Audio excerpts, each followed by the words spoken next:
everybody, and welcome to this week's episode of Attendance Bias. I'm your host, Brian Weinstein. Today's guest is Andy Michels of JEMP Radio, JEMP. For today's episode, Andy chose to discuss one of the best jams during a summer full of the best jams, Simple, from July 15th, 2017 at Northerly Island in Chicago, Illinois. JEMP Radio is an internet radio station that occupies a very special place within the jamband scene. It's been around longer than most Phish-centric music sources, it's totally free, and it's run and organized by fans instead of algorithms. This isn't a paid advertisement, but I've been listening to JEMP Radio for over a decade, and so it was truly a thrill to have Andy on the podcast for today's episode. He's able to talk about the background of the radio station, his insight into Phish's recent history, and a look into the summer of 2017 outside of the baker's dozen. So let's join Andy to talk about all of that, plus the residents, fuzzy synthesizers, and the marimba lumina as we discuss Simple from July 15th, 2017 at Northerly Island. Andy, thanks for coming to Attendance Bias. Welcome. Oh, Brian, thank you so much for having me. It is an honor to be here. Thank you. It's an honor to have you, and I'm excited to talk about so many things today. You picked Simple from July 15th, 2017 at Northerly Island in Chicago. So that's going to be a big chunk. I'm also excited to talk about the summer of 2017 outside of the baker's dozen because you have the unique distinction of being the only guest so far to pick a show from that tour that isn't from Madison Square Garden. Right. I think people forget those shows exist. Those baker's dozen shows. It brings me back to a very specific time and place, the shows before the dozen, but that's for maybe 10 minutes from now. Yeah. But most especially, I'm excited to talk to you about JEMP Radio. Oh. And before we get to that first question, I just wanted to say thank you for being a part of it. When I bought my house years ago and I was looking into sound systems, I was very much into getting a very serious sound system. I ended up getting a series of Sonos speakers. And on the Sonos app, when you look through it and you search for radio stations, my only searched radio station is JEMP Radio. So for years and years and still, but that's really when I discovered JEMP, was when I was moving into my new house and setting up my sound system. You guys kind of pumped my new house full of good music. So awesome. On a personal level, I want to say thank you. Yes. So let's get into it though. What is JEMP Radio, JEMP, and what is your role within it, Andy? Sure. So JEMP Radio was founded in 2014, and it is as far as we know right now, the largest jam band Phish community radio station in existence. We're primarily on the internet. That's right. We have been around longer than Phish Radio. We were here first. I just want to, get that out there. I don't think I've said that enough anywhere. So Race, our program director, general manager, he's a legit radio guy. He still does. He works in terrestrial radio. And one day he decided to start a little radio station of his own, broadcasting out of his house. And it was, I think he called it Coastal Maine Radio. And it was, he had Phish and a couple other things. And he had some friends that got involved. And he started playing more Phish. And then they just, one day, we're like, you know what? Let's fill this void that exists. We need a Phish community radio station. And thus JEMP Radio was born. Much like JEMP Records, we all know what JEMP stands for. So that's those are our call letters. It's our call sign, And yeah, so it's been on the air since 2014. We broadcast primarily over our mobile app, our website, like Sonos, Alexa. Where a streaming radio station is, we're most likely there. And my role within JEMP Radio, I started with the station in 2016 doing a pre-recorded little program that I called All Things Reconsidered. It wasn't that good. So eventually, I remember it. Don't badmouth yourself. Give yourself a little credit. Well, thank you. It was, everybody has their stepping stones, and that was mine. That was my starting place, and it just, I don't know, for some reason it didn't feel natural to me. So I talked to Race, and I was like, dude, I literally have an entire radio station studio in my house here. I don't need to record. Let me go live. And so we did. So now Saturday evenings, I'm live from 6 until 9 p.m., usually Eastern, on JEMP Radio. And in addition to being a live host, I'm also like the operations manager guy. I'm the right-hand man for Race. I'm the one that got us the new website. I'm the one that takes care of a lot of the behind-the-scenes technical stuff that Race doesn't take care of, because he's busy with programming the station. So yeah, it's what is the website? Just JEMPradio.com. Head on down to JEMPradio.com. It's brand new. Well, it's been like half a year now, but still, compared to what we had before, it is brand new. I love it. We've gotten a lot of great feedback about it.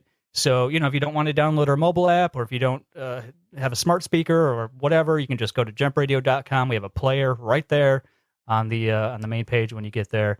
And it's free, man. We are all 100% free. We pay the royalties. We pay the licensing fees. By we, I mean Race. Well, I also imagine you accept donations. Why don't you give a shout out and a little bit of a solicitation for anyone who might be interested in supporting you? Yep, that's how we stay on the air. Yes, we do pay out of our own pocket, but with the help from our listeners and audience, you can go to JEMPradio.com. I got donate buttons right there. You can just Venmo at JEMP Radio. Shoot us $5, whatever. Anything you want helps. It goes towards this station. We are not for profit. We are doing this for you. It's the epitome of community radio. You mentioned a little bit earlier that JEMP Radio is older than Phish Radio. Mm-hmm. I know that JEMP does play a lot of Phish, but there's also a lot of other music. Mm-hmm. And so my question is, how do you find your center when it comes to playlists? Because Phish is easy for fans. Yeah. It's easy to find. If you needed to take up a 3-hour show, theoretically, you could just find 7 songs and, call it a day, be done for the night. And right, I'm sure. And no listener, no big Phish fan would really complain about that. But what I love about JEMP is that it expands musical horizons. Yeah. That's what I loved about it on Sonos, that I would set it on my phone, press play, and I would put my phone over on the other side of the kitchen while I washed dishes, or while I cooked dinner, or when I was cleaning up or moving in at the time when I was unpacking boxes. I didn't have to change the station. Yep. Because if I just wanted Phish, I have, at the time, the spreadsheet, right. Any number of the tapes. Phish app. You can just right. Right. The live Phish app, Phish Radio on Sirius. Right. Although I think at the time it was just Jam. But the point is, there's no shortage of finding Phish music. There once was, maybe when I was first getting into the band, but now it's as accessible as it's ever been, or as it possibly could be. Someone who's new to JEMP Radio, when they play it for the first time, other than Phish, what could that listener expect to hear? That's a great question. And that actually sometimes, especially the scenario you just mentioned, sometimes kind of works against us. So let's say somebody is recommended JEMP Radio, they'll download the app, they'll open it up, and the first thing they hear isn't Phish. So they might think, what the hell is this? So they close the app and never come back. But they're missing out. Yeah, they're lost. It's 99% Phish, along with the influences of Phish, bands that Phish has influenced. Obviously, we pay, Grateful Dead and other Mo. We've been playing some Goose just to keep everybody, at bay. We a wide variety, a lot of classic rock as well. So a lot of the bands that, let's say, Trey was listening to growing up, you'll hear that on JEMP Radio as well. Disco, anything from 60s and 70s, that genre, stuff that really sounds great when you're high, you'll get that at JEMP Radio. Or when you're zoning out washing dishes, too. Exactly. Whether or not you're high doing that, it still works. Right. Exactly. So we have a huge library. We can play, that's the beauty about JEMP Radio, we can play anything we want. We go back to Phish Radio for a second. They can only play the official releases. We can play unofficially released soundboards. We can play audience recordings that sound good. We can play anything we want and do anything we want, say anything we want. And one more thing, we sound better. What do you mean by that? The sound quality at JEMP Radio, it's different than if you're just listening to, again, satellite radio, or if you just open up the live Phish app and you're listening to a song through there. It's kind of like a Pepsi challenge thing. Listen to something with a different service and then listen to it through JEMP Radio, and you'll notice there's a distinct difference. It's obviously still the same song, but it's clearer, it's processed better, it's louder.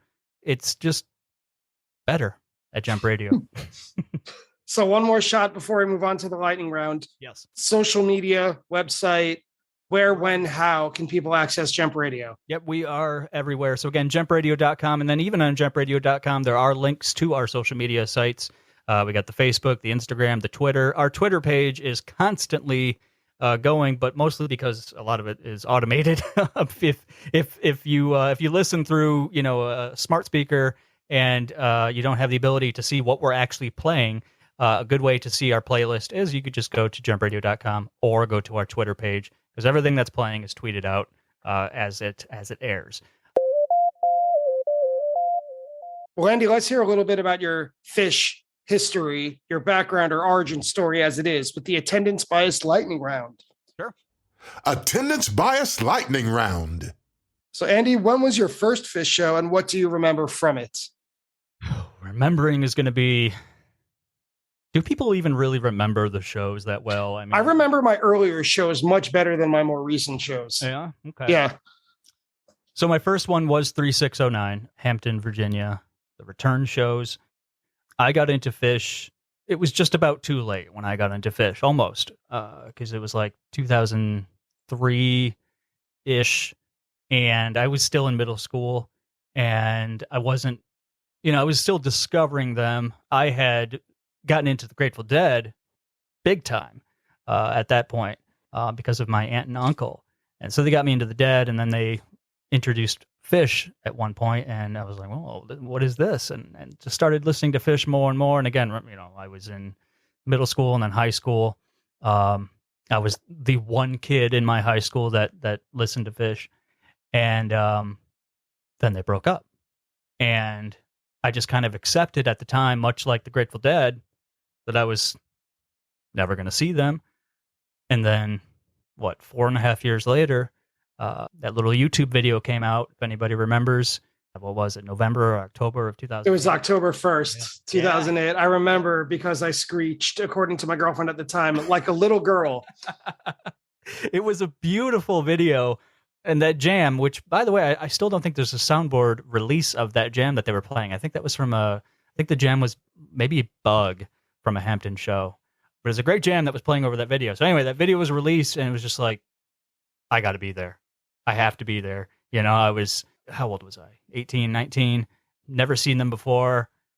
Never really been outside of Michigan that much, other than when I was younger. So a friend of mine who was not into Phish at all, but he was still a friend of mine, and he was willing to go on a road trip with me. Well, I got tickets through the lottery. I somehow was one of the lucky ones. And we took the drive from Michigan down to Hampton, Virginia. And the greatest 3 nights. I mean, it just blew me away, dude. I was at the third night. I couldn't get tickets to the first 2. I remember my girlfriend we only had one computer. We had just started living together, and she went to the local library for the on sale to use one of their computers, and she got tickets for night 3. Wow. And we went down for all 3 nights. We didn't get in for 1 or 2. And you may be one of the only people I know who scored through tickets by mail for actual tickets. It's like no one could get tickets. I remember talking to people outside the show who were asking for something like $900 a ticket. Whether or not they got it, I don't know. They certainly didn't get it from me. But that was, I wouldn't call it the wildest scene, because it wasn't wild. Right. It was almost like Fare Thee Well was the closest vibe that I could compare it to. It felt very mature, and again, I don't really have anything to compare it to, because I wasn't at any 1.0 or 2.0 shows. Right, you were 18 at the time, you said? Yeah. Okay. I think so. It just felt like everybody had grown up in those past few years, even the band. And I remember the box, whatever those things were. The blockheads, kind of the little robots in the fountain, and just that whole scene. It was beautiful, dude. It was to experience that for the first time, and to realize what I had been missing out on all those years. It was just amazing, and I was thrilled that it wasn't just those 3 shows, that there were more to come, years to come. I remember Christy from Surrender to the Flow a few years ago. She said something like, the band has been back longer than they were away. And it's like, it's fucking awesome. So Well, all those years later, 12 years, 13 years, what was your most recent show and what did you think of it? So my most recent one is it was the Deer Creek ones this year. So I guess 6/5/22 would be the most recent, and that was the show with the Deer Creek Sand. That whole weekend, I still think 2021 Deer Creek was better than 2022 Deer Creek, but 22 Deer Creek was an above average weekend, and that Sand just made that show. It wasn't the greatest show, but just that Sand alone propels that show to the next level, I think. I remember when Sand started, when that set started, and I was just standing there thinking, okay, we got, an ordinary Sand here. And there's a point in there, and we all know the point, when my jaw dropped and I just started walking closer and closer and closer to the stage and just stood there in awe for a half hour at what was happening. It was needed. I think everybody needed it. I needed it. I needed this release, and that Sand definitely provided it. So 6/5/22 is my most recent show, and I've got a few more planned this year, so we'll see. What is something you must have on you when you walk into a show? Ooh, well, this is a tough one. Weed. Oh, doesn't sound that tough. Seem pretty direct. Right, and luckily, it's usually pretty easy to come by when you're at a Phish show. Well, yes. I when I was married, my father-in-law was a former NYPD officer, and when my wife at the time and I were driving to, I think it was Super Bowl. We were still getting to know each other. Beforehand, right? Or something. Well, we were getting to know each other still. And I introduced her to Phish. And so she was really excited to tell her parents, oh my God, we're going to this big festival. It's upstate New York. It's in Watkins Glen. And so when I went over their house for a little bit, her dad, who's a big guy, leaned into me and goes, so Brian, you guys going upstate to a music festival this weekend, huh? It's going to be a good time. Lots of good people there. And I'm like, yeah. He leans in real close, shakes my hand, leans in and goes, stash the gauge. And I bet he felt like the coolest motherfucker on the planet too, to do it. I could spend a whole podcast talking about that part of my life, but he is the coolest motherfucker. I'll give props where they're due. My former father-in-law was a good man. I'll tell you this about, I say now, I need weed on me. That was, in a way, it's kind of a joke. All I really need is just myself and something to drink. So, and I haven't really talked about this that much before, but when it comes to weed, like for the longest time, for years, I was completely straight, nothing. So I would go to shows sober. It's not that I need something like weed or something to enjoy the show. It does make it better. See, I think you have more fun, I think. So as much as I say I need it, I don't really need it because I've done it without it before.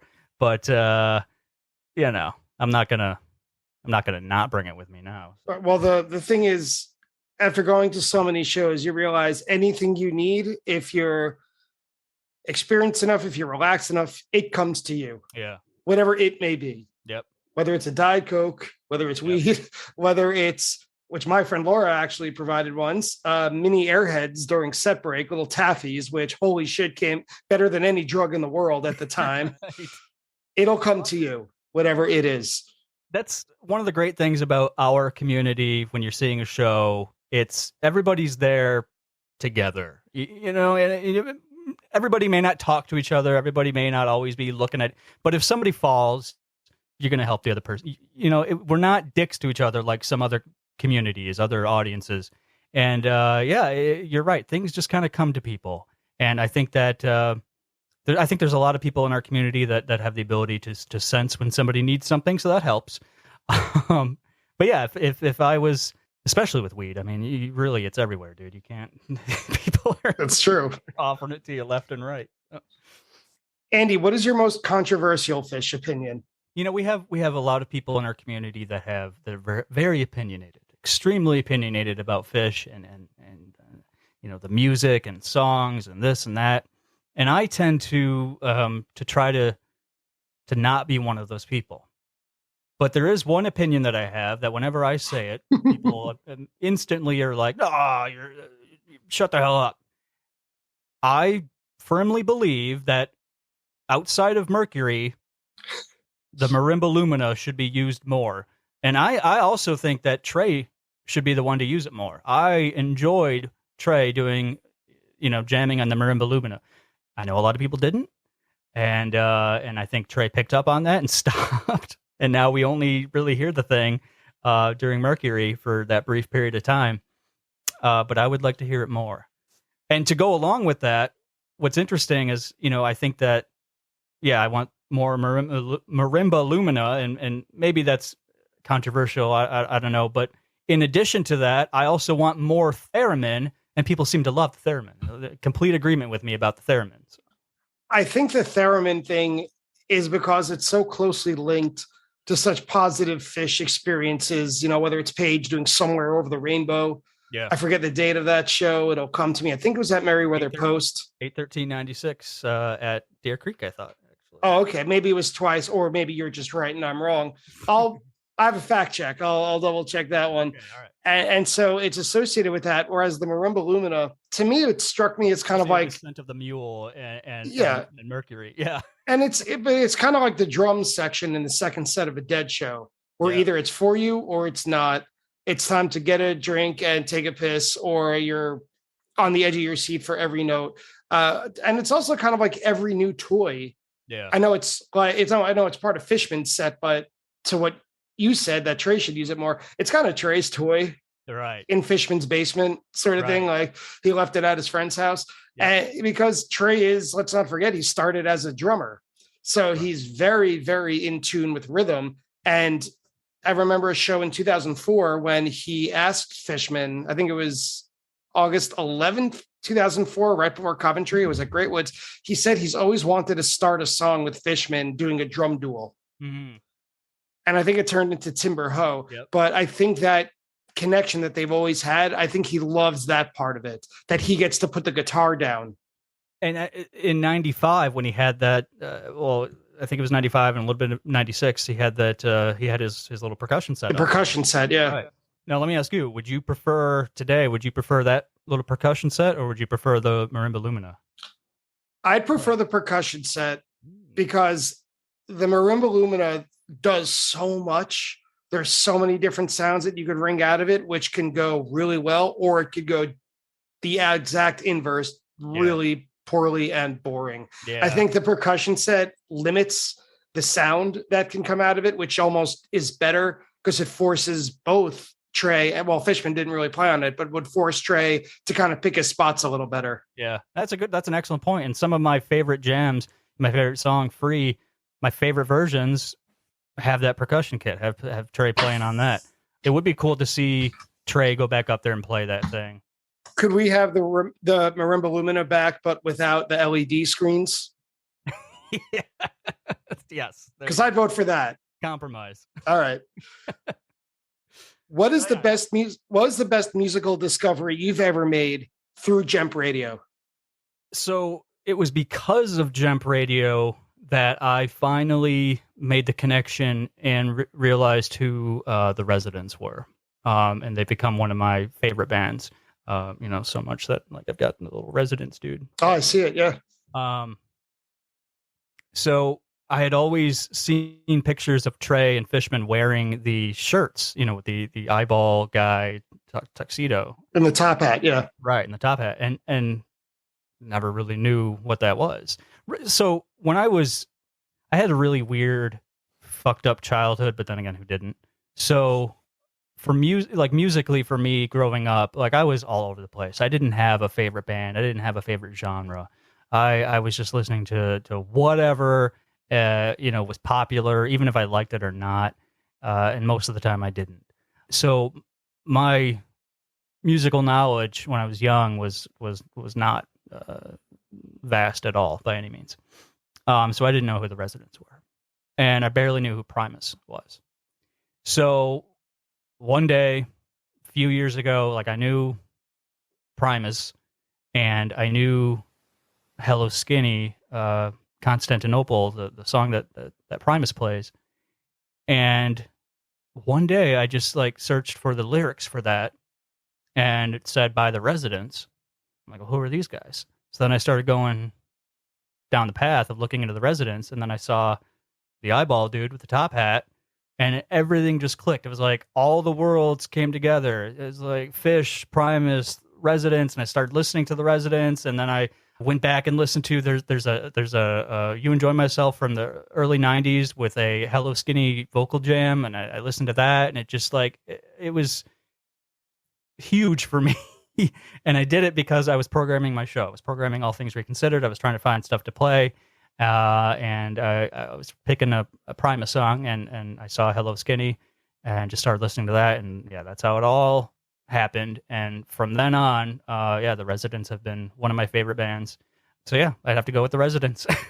For those of you listening at home, the way that Andy just described, hearing a piece of music with which he was unfamiliar and then linking it back to what he knew and then it all clicking together, that is almost exactly what it's like listening to JEMP Radio for an extended period of time. When you hear something that sounds familiar, but it's completely foreign at the same time, and you're able to kind of just like a Jenga piece, or the opposite of Jenga, more like Lego, kind of fit it somewhere where there was a blank spot you didn't know was blank. Right. And then it all just kind of creates a bigger structure, or in the way that you were saying it, kind of a bigger globe, a bigger world of music. That's what it's like. Painted the larger picture. And it was so cool to read old articles of when Trey and Fishman were talking about the Residents. You know, they brought seeing them at the Beacon Theater, I think they talk about once. The greatest show they'd ever seen or something. Yeah. Like, oh my God. It also just was like, how stupid and just blind am I sometimes.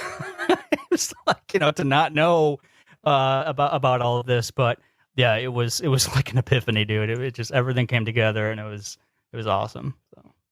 Finally, to wrap up the lightning round, Andy, what is the weirdest thing you've ever seen at a Phish show? That is an interesting question. I'm not sure I have an answer, because I don't think, at least to me, yet there is a weirdest thing that I've seen at a Phish show. I've seen many weird things at Phish shows. I think when it comes to a Phish show, even the weirdest isn't weird. You know what I mean? It's like, it's just normal amongst us, Well, weird is normal. Right. At a show. Absolutely. Yeah. I mean, I guess I'll just go with, it was Deer Creek last year. Naked dude dancing around the lawn. Weirdest thing I've seen. And again, I don't even raise an eyebrow. Right. Yeah. That could be a Tuesday. Right. To other when people, it comes to it's the weirdest Phish thing they've ever seen. And to me, it's like, just naked dude dancing around the lawn. When was this show played? This jam that you picked today, Simple, from July 15th, 2017 at Northerly Island in Chicago, blew my mind, although I'm pretty sure I've heard it before. And we'll get to that in a moment. But I mentioned this in our opening comments, that this is the only non-Baker's Dozen jam or show that anyone so far on Attendance Bias has chosen from the summer of 1997, because the summer 2017 tour is generally the Baker's Dozen plus a few other shows. And this is one of the few other shows. And so a lot of people forget, and at least I do, because I just have that kind of word association. Summer 2017, nothing else. There's the Baker's Dozen, and then there's the New Year's run and scene. Yeah, that's not the case. Do forget that tour started with those 3 shows in Chicago. Yeah. Yeah, because ahead of the residency, Phish played these 3 shows in Chicago, kicked off the tour, 1 show at the Nutter Center in Dayton, Ohio, 1 more show in Pittsburgh, and then they moved on to Madison Square Garden. And I remember that most fans, at least online, my connection to people who I knew, looked at these pre-Baker's Dozen shows as like warm-up shows. Like, all right, they're just kind of getting into gear with those scattered shows. And then MSG is the main event. But there was nothing warm-up about these shows. This was one of the first times that I remember using MixLR or Mixler. I don't know that I was listening in real time to these shows, and they were hot right away. We would find out later that they had been practicing and strategizing, and Trey had his charts and his algorithms for what songs to play during which night of the Baker's Dozen. Obviously, they were ready to play. There was nothing warm up about these shows. And I remember hearing some of the jams from the Chicago run, maybe even Simple. I wouldn't be surprised. And I bought tickets to a few more Baker's Dozen shows that I didn't yet have. I think I started off with like 5 shows, and then I ended up going to 9. And after listening to some of these jams, I'm like, fuck, what am I waiting around for? I live real close. These shows are not sold out. The Baker's Dozen, people might forget, was not an instant hit. Yeah, which is interesting. But I think it was for basically the same reason why I didn't really go. Not everybody's cut out to do that, man. I'm definitely not one of those people. That's why I didn't.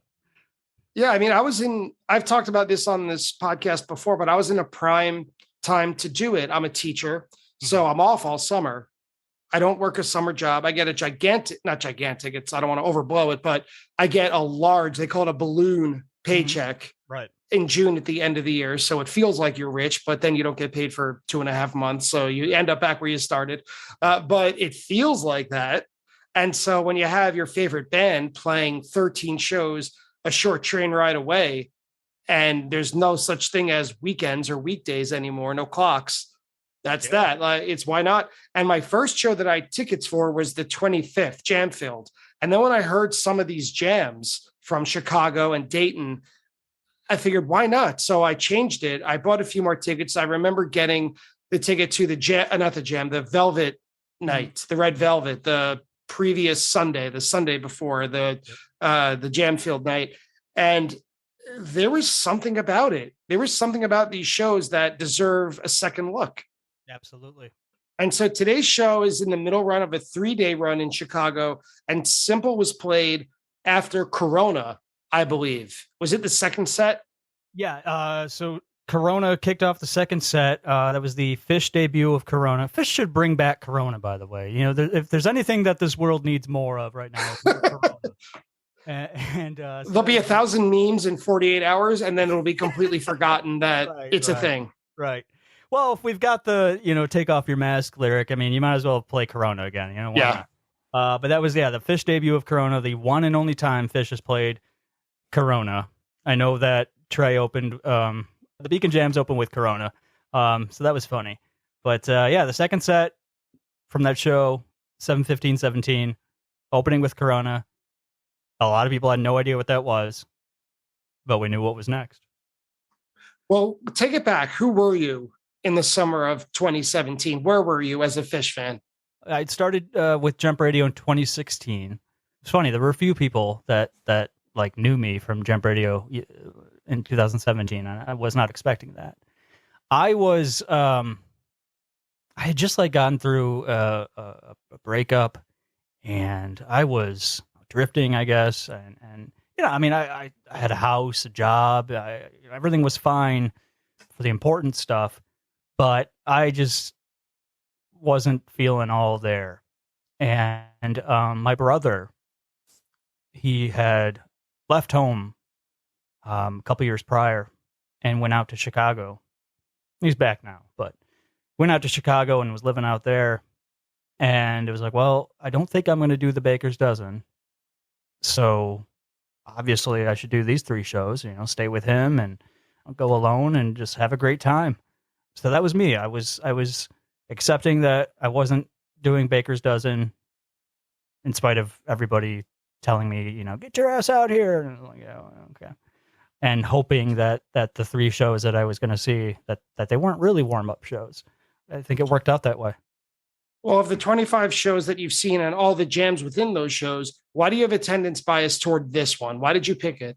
Well, for one thing, everything else I've seen, I think everybody else is doing. So if I had to pick something, no. Seats taken? Right, exactly. Oh, well, no, you did. I was going to suggest 6-3-11 from DT. Oh, is that Pine Nut? Yeah. Yeah, but that was Clay. Right. And that show was fucking phenomenal, too.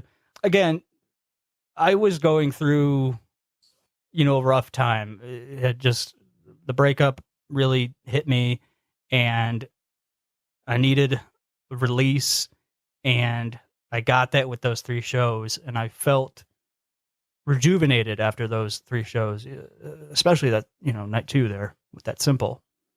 And it just kind of, I'll be honest, I was even kind of questioning my interest in Phish at the time. But I was questioning my interest in everything. But it just, for Phish to even be one of those things was fucked up, because usually when people are going through shit, they'll go to what they love, to help them. And I after the breakup, I listened to Rift, the album, multiple times, of course. I was just like, I don't know, nothing felt right, but I went to see those shows anyway, and I'm so glad that I did, because it just rejuvenated everything in me. So let's break into it. When it starts, my first thought, I listened to it on Phish.in. I try not to use soundboard recordings, official releases on this podcast. I'm sure, why I forgot. Yeah, right. I don't want to be taken down. So it's really, hosting this podcast, as a side note, has really helped me appreciate or reappreciate tapers. Yeah. And when I was getting into Phish, all you would want is a soundboard recording, because they were rare. It was gold in the river that you could pick one out. And then once live Phish got started, it was soundboards or nothing. Who cares about audience recordings? And now it's kind of come full circle with me in doing this podcast, that when you get a good audience recording, almost like a Matrix, there is nothing better. I'll take this recording, I think, over a soundboard. Don't quote me on that. Well, so I know this podcast is going to come out after the 15th this month, but I intend to play this Simple on my show on July 16th, which is also when Phish will be in Maine. I got a big show planned for the 16th. Anyway, so I'm gonna play this Simple, and it is gonna be the soundboard recording, and it is going to sound fucking phenomenal. But I totally get what you're saying. There are things in the soundboard recording that you just don't. It's only in the audience recording. You don't get everything in the soundboard recording. You don't always get the full audience reaction in the soundboard recording. And it starts off with the band's vocal harmonies are not exactly on point, which I think is kind of the point of Simple. Yeah. It's kind of a vocal warm-up for them, if nothing else. Yeah. This one is a lot more. But to start off, I was kind of like gritting my teeth just a little bit when I started listening. But by around 3 minutes, there's a big cheer talking about things that can only really be experienced from an audience recording, when the band says every band needs skyscrapers too.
I've never been to Northerly Island, but it is kind of extended from the city, right? It's like a little thin, narrow strip, and then it becomes a bigger venue. And when you look over, there's the huge Chicago skyline, right? Right. Yep. And so when they did the skyscrapers thing, I think that Chicago has a lot, and I think that they have a lot of negative things, and I think that Chicago needs to embrace the positive things that they have. They need something to be proud of. And their skyline there is one of them. And it was the same thing the prior year, 2016, in Wrigley. The skyline there it's just beautiful in Chicago. So yeah, that skyscrapers line. Even though I think that that line, that lyric, may mean more to folks in the New York City area, it's meaningful for the Chicago folks as well. It's Chicago. It's meaningful in any city. I mean, and I think you fast forward about maybe 10 days, I think it is. Mhm. The Baker's Dozen Simple may not be better than this one, but it certainly measures up. That's interesting. When I told Weekend Wook that I was going to be doing this with you, and we were going to be talking about the 715-17 Simple, and he's like, "Oh, that's great, yeah, like the second best Simple that summer," implying that the Baker's Dozen one was better, and I'm like, well, I think we have a little attendance bias thing going. Yeah, I don't know. I mean, because I was at the Baker's Dozen one, but I still think this one might have the edge. Yeah. But the best part of this is no one's wrong. It's an embarrassment of riches. Right.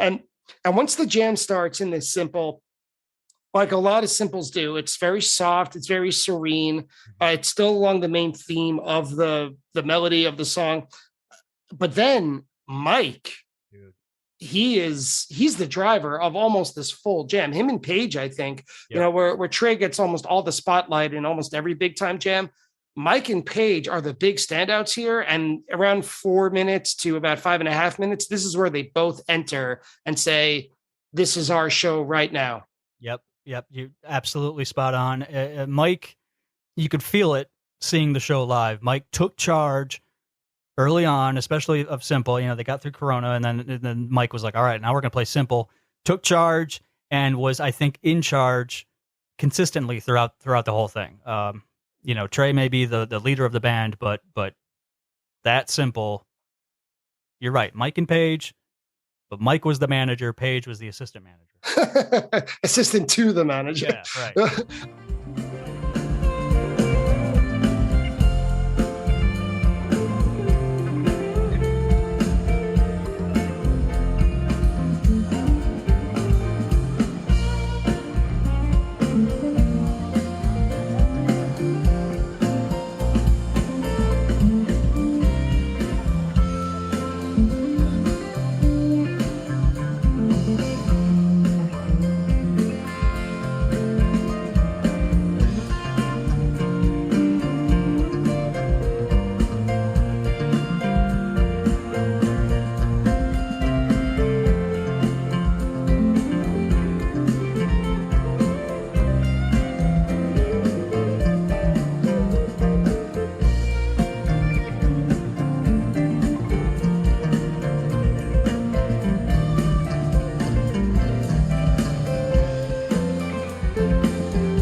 But my favorite part of this duo, this pairing, is Mike is obviously, he's the bass, right? So he's low frequency. Like you just mentioned, you feel it in your chest. Yeah. Even when you're listening to it on headphones, you could feel it in your chest in a weird way. Mm-hmm. But Paige takes the complete opposite effect. He does this weird synthesizer, this wavy synthesizer that's all the way at the high end. Yep. And the rest of the band has to fill out the middle, which is a very strange dynamic. It's an unusual dynamic for Phish. Right. And it works flawlessly. Yeah. And things get really quiet about a minute later with the synthesizer taking a little bit more of a stance on it. It doesn't quite give a melody, but the word that came to me listening was fuzzy. I know that's a tactile sensation, but I feel the synthesizer to me sounds fuzzy in a good way, that it's not concrete. How would you describe the synthesizer sound that Paige uses?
for that simple, it was like it was kind of creeping in, creeping into the song, creeping into my ears. Because you're right, because Mike was in charge. The bass was very prevalent throughout this simple, but Page made sure that everybody knew he was still there. And with the synth, yeah, it just kind of snuck in there, but it stuck with you throughout the whole thing. And he definitely an MVP for that simple up there with Mike. Meanwhile, while listening to this, or while I was writing up these notes and listening, I've been like just kind of lazing about these last couple of days and watching a lot of my favorite movies. So between Office Space and the movie Contact with Jodie Foster, around 8 minutes, those two things were creeping into my mind, where Trey, I wrote, is adding pieces of flair, which I love. Absolutely right. I've heard that section a million times before, and you're so right, because Trey is he's just there, but it's not like he's forgotten. He's still kind of like, you're absolutely adding pieces of flair. If Trey hadn't been playing anything at that time, it would have been just fine anyway. Right. Just Page, Mike, and Fishman. But Trey was still, he was adding to the whole thing in a very positive way with his, like you said, pieces of flair. I love that. And then with Contact, around 8 minutes is where I started to hear wormholes opening up. So 2 movies that couldn't be more different being pulled together by Phish from 2017. I love spacey, weird, noisy Phish. Me too. I call it planetarium Phish.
Part of why I love this simple. And that type of Phish doesn't really work for everybody. There's a lot of people that don't like the noise and the weird and the creepy and the spacey, even the chaotic. I love the chaotic Phish too. All my notes keep going back to Page. Yeah. I realize as I'm re-looking over them now, they all go back to Page. He's developing subtle rhythm that could pick up steam if he holds on to it. Right. But Mike and Trey start dueling. My most interested part, halfway through, it's a little less than halfway, around 11:30, that the whole band drops out almost completely. And this is kind of a harbinger of what's to come at the Baker's Dozen, where there's no rush. Right. They're going to be there for a while. Why rush the jam? Why transition to a new song? Just die down and rebirth yourself. That point in the song could have been the end. It could have been just like any other simple. It could have just kind of either faded out or gone into something, and it would have just been a regular old simple. And I think it almost was. But it wasn't. Oh no, it wasn't. Because at 12 minutes and 30 seconds, all in capital letters, gates of hell open. Yeah, I wrote, Jesus, Mike, did you discover that you could create thunder with your bass? Where the hell did this come from? Oh, bro. This is my favorite part, and I think it's pretty common. I think almost everyone would call it their favorite part. Yep. What happens here? I remember this. I remember standing there, amongst the sea of people, and we're like you said before, just everything just kind of died down there for a second, and I think everybody was thinking the same thing I was, like, oh, okay, that was a good simple. What's next? And then Mike was like, well, this is what's next. Yeah. And shattered the ground. You know, it was, you could feel it in your chest. I love that. And it was almost like debilitating almost, you know, because you're just like, what happened here? Yeah, dude, earth shattering, came out of nowhere, and it set the tone for what was to come. I mean, that was the thing. This was great, but there was even more greatness coming after this.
Yeah, it's rare that a good jam like this, that's about 30 minutes. I think it's like 28 and change, but we'll round up.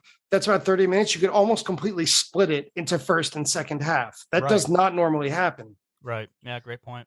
And at that midway point now, finally at 14 minutes, there's a section that reminded me very closely. If you ever listen to New Year's Eve 2015, the band plays Twists. I think it's in the second set. And there's this part that's just Trey soaring.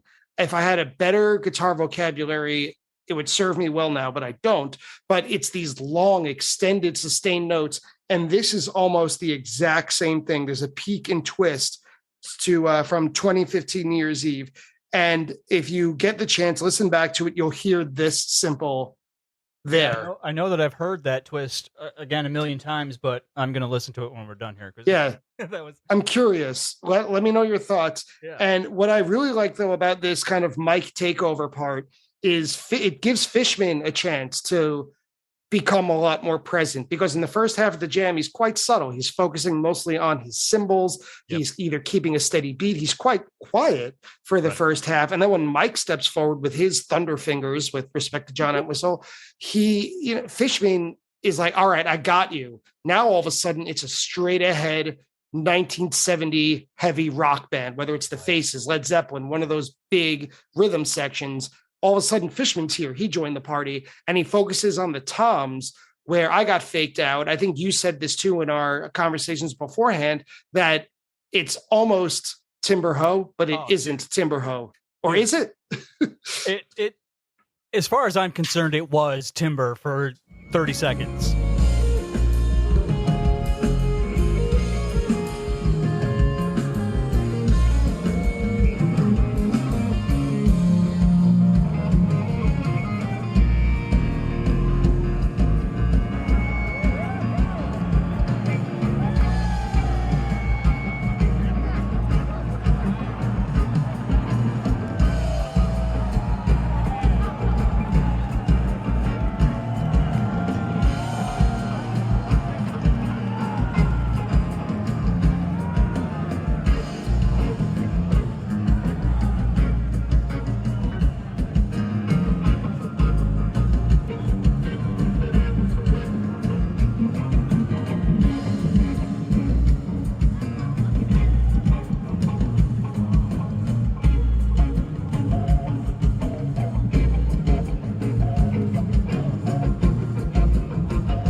when that started, when the melody of timber started, the place went fucking nuts. Because everybody loves timber, and it was going to be perfect. They very well could have gone into timber, and it would have been awesome. And I've said this before. Looking back now, when you look at the totality of that simple and everything that came of it, in a way, I am now happy that timber did not materialize. But having said that, in another more accurate way, I wasn't happy because timber fucking rules, and it would have been sweet. It would have been perfect. But we did get timber. We did get a timber jam eventually, and I think that was at what was that? Was that at the Baker's Dozen? They jammed out timber. I think so. If it was one of the nights that I was not there, but I'll check. I'll check that sometime later. And there was a timber jam, but it just, I don't know. And then after that whole timber hose section, it does continue for at least 2 or 3 minutes, which in this jam feels like an eternity, right? Because everything seems so well developed. And you're thinking like, come on. Yeah. Who's going to start it? Who's really going to start timber? Yeah. And it does get spooky and tribal. It's not as dark as some other jams that I've heard. I was thinking of December 30th, 2012. There's a Carini that is one of the favorite ones that I've ever heard that does sound truly angry. Yeah. And this doesn't quite hit that level, but it's in the same ballpark. And this is the sort of stuff I wrote at 18 minutes that convinced me to start the Baker's Dozen early. Nice. That if I don't get tickets, I'm going to miss something. Are you looking back on that? I mean, obviously, I assume. I mean, you made the right choice, dude. I agree. And then at 20 minutes, it's like they turned on a dime to very melodic, pleasant jamming. Yeah, I don't know who gave the sign, or it was like a mafia hit. Like someone just snapped their fingers, and all of a sudden they're in a completely new song while still in the same jam. I think part of that was probably Trey was like, "Okay, guys, I'm here. Let's." And the thing is, sometimes in a Phish jam, when it's dark and creepy, and then when they try to go into a pleasant, blissful jam, sometimes it doesn't always work. Sometimes it just feels like, why? You could have just kept on that path to hell. But then again, I mean, that's just me wanting that. But the thing about this one, it doesn't bother me in the simple because of just how smooth it was. Yes, it was a major shift in the song and the direction of the jam, but it was incredibly smooth, and it was pleasant, and it was nice. It was like, okay, we're not going to get timber. At least this is still nice, still really good.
Yeah, it's really nice. And I thought that toward the end, that I think it's 22 and a half minutes, Fishman finally takes charge and he speeds the whole thing up into double time, which is, in a prior life, I was a drummer, and that's really hard to do without sounding like an idiot.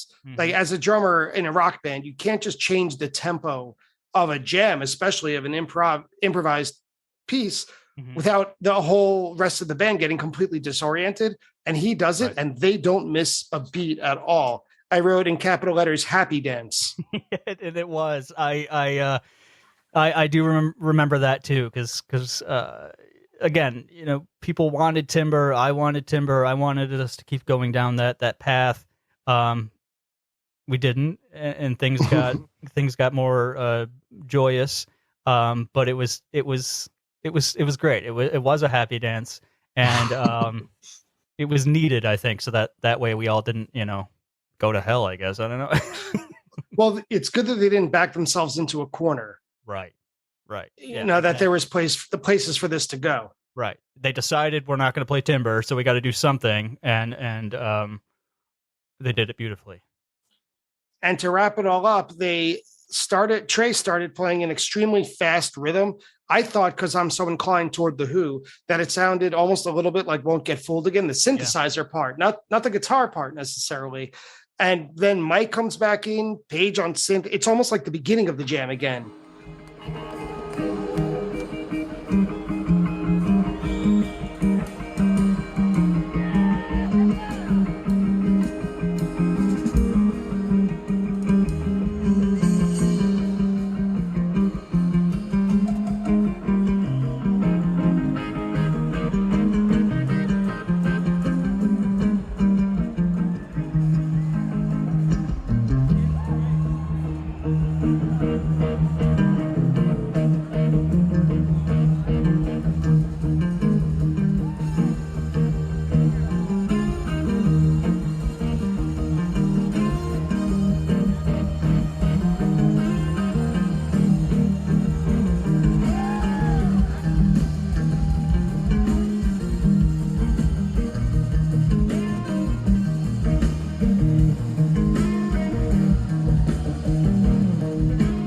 Like they came full circle. Yeah. And when I finished listening to this jam, I had a couple thoughts. Then I'd love to hear your final thoughts and like on the legacy of this even.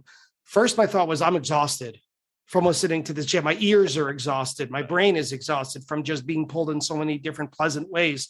Yep. And there's this ever-going discussion of, is Phish as good as they've ever been? And depending on how old the speaker is, you'll hear a different opinion. Typically, you are literally a 3.0 fan because your first show was the first show of this era. I saw them for the first time at the end of 1.0 in 97. I thought that this jam could stand up to any other Phish jam that they've ever played. And if you disagree, I think it's just a matter of taste at that point. You're absolutely right. There are a multitude of 3.0 jams, now even 4.0 jams, that can definitely stand up there with some of those, best ever jams of 1.0, etc. People say that, the Went gin is the best one. Well, is it? Talk to someone who was on the Fall Tour 95. They might disagree. Yeah, there you go. And there have been some fantastic gins in 3.0 and again, simple. People say, trying to think of a 1.0 simple here, but well, there's the OJ show, Simple, which is really good. Yeah. But there have been phenomenal, obviously, 3.0 simples. Yeah, that's an excellent point, dude. Excellent point. Well, Andy Michels of JEMP Radio, thank you so much for coming on to Attendance Bias to talk about Simple from July 15th, 2017 at Northerly Island, the non-Baker's Dozen great jam of that summer. Before we say goodbye, tell us again, one last shot to remind all of the listeners of this podcast what JEMP Radio is, where they could find it, and what they can expect when they tune in. Absolutely. And again, thank you for having me on here so we could discuss that Simple. It was nice to relive that. And, I remember when it was over, again, just wishing it had kept going. I'll say real quick, one itty bitty thing about that Simple that does kind of get at me a little bit was how it ended. It just kind of ended and faded away. Just petered out, yeah. Yeah, and then we went into, I think, Winter Queen.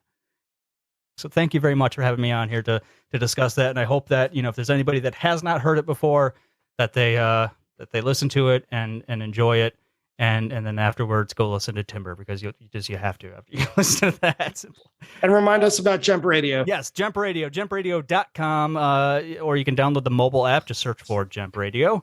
We are everywhere. Really, I am Saturdays at 6 p.m. Eastern. Sometimes it adjusts that based on if Phish is playing or if there's anything else going on. And occasionally I pop in throughout the week live as well. We've got a ton of just original programming. We have a vast staff, all volunteer staff. It is literally community radio for fans, by fans, 100% free. I still think we're better than the big guys. And that's it for today's episode and interview with Andy Michels of JEMP Radio. And to double check our facts and figures, it is now time for the attendance bias fact check. Attendance bias fact check. The YouTube video that announced Phish's return at the Hampton Coliseum in 2009 is in today's show notes. I cannot track down what music is in the background of the video. Andy suggests that it may be a version of Bug, but for some reason I'm just skeptical about that, so if you know the jam, please contact me. A quick fact check on Page playing the theremin. He has busted out the old-timey instrument on August 2nd, 4th, and 13th of 1996, and Andy was 100% correct with the 13th being played during Somewhere Over the Rainbow at Deer Creek, and he also played it during a handful of shows in 2011. Hello Skinny by the Residents was teased in the You Enjoy Myself vocal jam on November 23rd, 1994 at the Fox Theater in St. Louis, Missouri. When figuring out which show or jam to discuss on this episode, Andy mentions that he initially wanted to talk about the show from June 3rd, 2011 at Pine Knob, but that, quote, Clay picked it. He is referring to the attendance bias episode that aired on February 9th, 2022, when Clay Bird, who has his own awesome Phish podcast called We Are Everywhere, picked Down with Disease from that same show.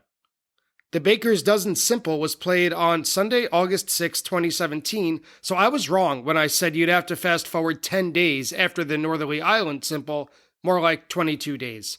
Andy makes reference to a jammed out version of Timber Hoe from that summer of 2017.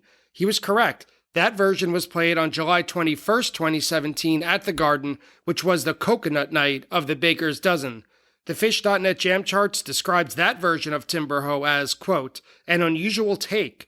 Unlike November 16th, 97, which also features play that begins in traditional timber style before shifting to major mode play, just after the 4-minute mark here, the move is neither delicate nor serene, but rather driven and forceful, so providing the foundation for the version's spirited conclusion. I'll just say it's worth a listen. And that's it for today's episode. I'd like to thank Andy Michels from JEMP Radio for joining me today, Phish.net for their help with the fact check, and Phish.in for the recording used in today's episode.